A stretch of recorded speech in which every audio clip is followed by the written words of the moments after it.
What's up again, guys? Yeah, it's me, your friendly neighborhood Dovahkiin, and welcome back to Let's Play Divinity Original Sin 2. And before we begin, be sure to hit on the subscribe button for more great videos.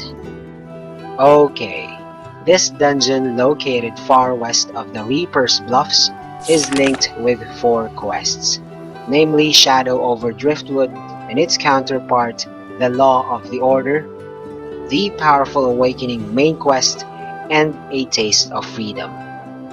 As per the first 2 contradicting quests I've mentioned, your goal here is to find some written evidence, and Mordus, an undead dwarf.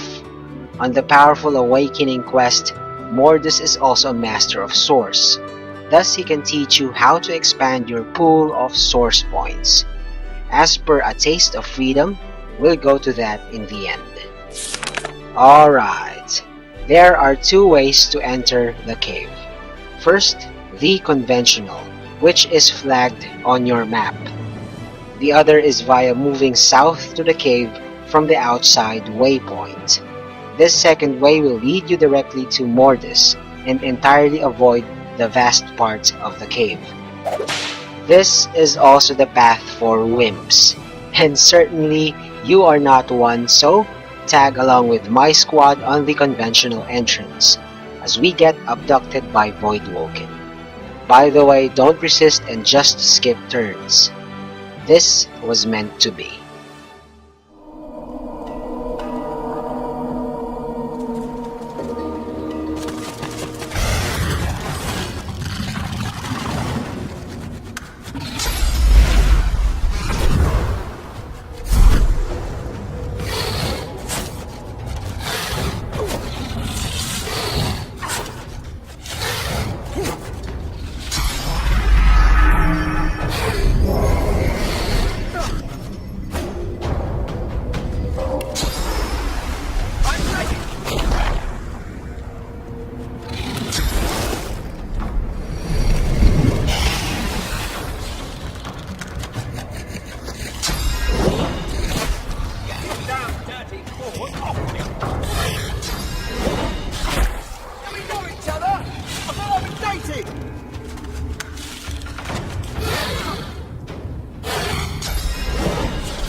Damn it!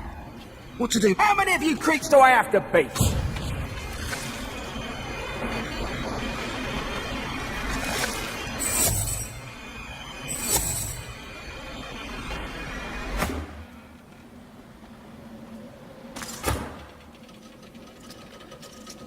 Well, I wouldn't give for that.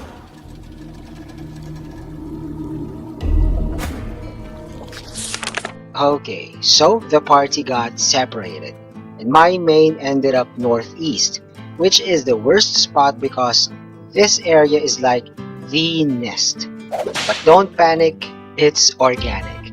I mean, really don't worry. There are ways around this, such as using the teleporter pyramids. But there's an even better way.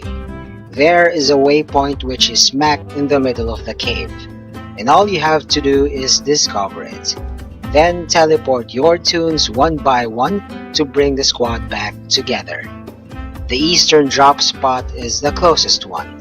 In my case, Red is there, so he'll be the one to discover the waypoint. By the way, you can opt to forget about finding door keys. Bashing them down with fire is quicker.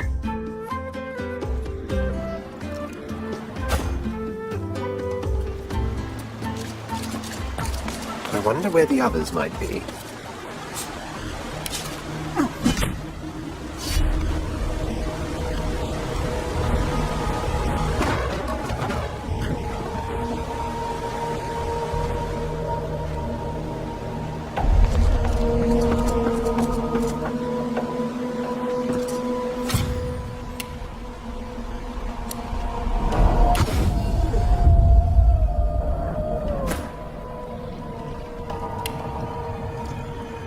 the others might be.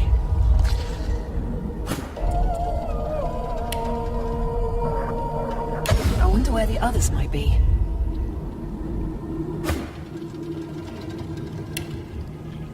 I wonder where the others might be.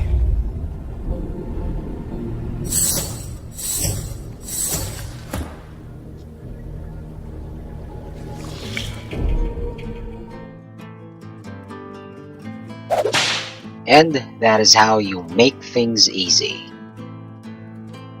Now that the squad is reunited, do your spelunking normally. And I'm gonna be skipping that long part in this vid, as we move on to the boss fight against Mordus.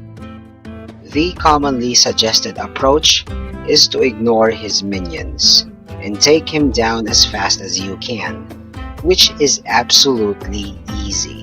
Upon defeat, his possessed friends are gonna expire as well, but sadly, you won't get their individual kill EXP, which for my level of 12 is roughly 7.7k each.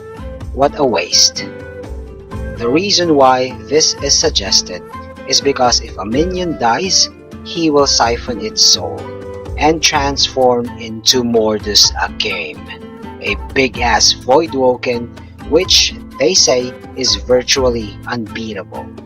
But there are no wimps in my party, and I'm here to show you how to make the seemingly impossible a reality, just like what I did to Dallas in the Lady Vengeance fight. Again, this is Tactician mode. And in this mode, that's his armor and vitality pulls. Wow! Anyway, my previous episode was also about damage types. And there I mentioned that my party is mixed, 3-1 in favor of physical damage. Based on that, my squad must dish out roughly more than 6.5k damage to end his Voidwoken ass. By the way, my strat in this fight is the usual. A little bit of sneaking, the use of terrain, and some turtling. But first and foremost, I'm gonna force his transformation by providing him a soul to siphon early.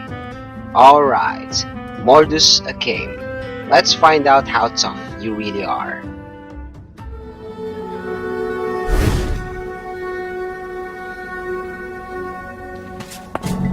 You made it all the way here, you creeping little maggots? Have you wriggled up to bow to me? Has Lohar sent you to beg forgiveness for his sins? My lord had faith. He came to me when Lohar failed the queen. And as a reward for my service, he has granted me his favor. He has granted me Mordus'Akaim. You damnable fool! The death fog is not mine to use. I serve my lord in all things. He demanded that I secure the barrels, and now he demands your death.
them into the dirt.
Mercy!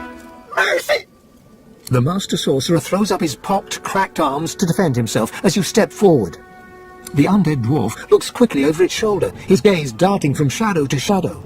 Of course, anything, just name it. What? Source? The skeleton slowly lowers his arms, staring at you in disbelief. Of course! You're Godwoken. You seek power. Ultimate power. And I worried we could not find common ground. Yes, Godwoken, I can teach you. If you swear you won't banish me to the afterlife. The death of the flesh is one of the smallest deaths. I have not passed on to the Hall of Echoes, nor do I ever intend to. Please, Godwoken, let me walk away, and I swear I will show you all I know. That is not important. Just please tell me, do we have an accord or not? Am I not? How many others have survived the Magister's witch hunt? The skull before you curls into a maggot-eating grin. No, you need me. So I teach you and you spare me. Do we have an accord? Wait, no, please! I'll teach you! Just please, have mercy! It's the void! You must embrace the void before you can gain more source! The skeleton reaches into the folds of his robes and pulls out a small black mass. It's covered in veins, oozing pus, and seems to be missing a piece. He presents it with a faint grin. Here, Godwoken. Take a bite. The finest meal you'll find in this cave. The heart of a Voidwoken. Your god stirs, pushing you to eat it. Do not fear, a voice whispers. Do what must be done. Perhaps not the most appetizing thing around, but if you truly want to channel more source... The skeleton extends his arm, jiggling the heart towards you. A glob of dark yellow pus oozes through the bones of his palm and drips to the ground. The thick pus explodes into your mouth, coating the back of your throat. You can feel it running down your throat like rancid custard. You start to retch, your body struggling to reject this intruder, but your teeth clamp down hard on the fibrous, gritty flesh as you force yourself to chew and swallow. Deep within you, you feel something change. Your soul opens up, and you feel it swell as new channels for source start to flow through you. You swallow all you can, and despite the meat in your stomach, you feel a new space inside you, a potential waiting to be filled. There, you have what you want.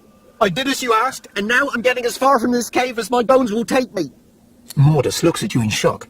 His skull twists into a mask of rage as comprehension dawns and oblivion opens before him. Liar! Traitor! I hope he rips your guts out your ears! The frail skeleton is still screaming obscenities when you bring your weapon down, caving in his skull. The jaw falls silent, dropping to the floor with a crack, and the pile of bones lies silent. I've never felt so alive. You feel newfound powers of the source course wildly through your body. Deep inside your soul, your god calls for you. It would be wise to meet with your god again by performing the Meister's ritual, here or in Siva's vault. Precisely, Pewds. That was indeed 0 deaths. Okay, I did a couple or so mistakes there with Geo spells, as he's immune to earth damage, because I've read somewhere that his immunities are dynamic, but it turns out that the earth immunity was rather permanent. However, that doesn't matter anymore cause he's dead. Not undead, just dead, right? Anyway, there you just saw that the powerful Awakening main quest just got updated. If you felt powerful with just one SP, imagine the fun you're gonna have with 2. On the Shadow over Driftwood quest, report to Lohar and give him Mordus's amulet. Also, volunteer to handle the imminent death fog problem in Arx, but never show him Queen Justinia's letter. Then the quest will close. The letter is intended for Magister Julian, for the Law of the Order quest. Once you show it to the Magister, he will ask you to whack Lohar, force attack him and bring his head back to Julian, and this quest will close as well. As per a Taste of Freedom quest, the hatch in Mordus's chamber leads down to a dwarven corpse, which holds the glowing eye. Back in the basement of his house in Driftwood, the eye is the key to the locked skull, which opens up a secret room leading down to a captive lich. And that is all there is for now. Thanks for watching. Also, check out other videos from Sabbath Clan Philippines and subscribe. See ya on my next vid. Peace out, y'all.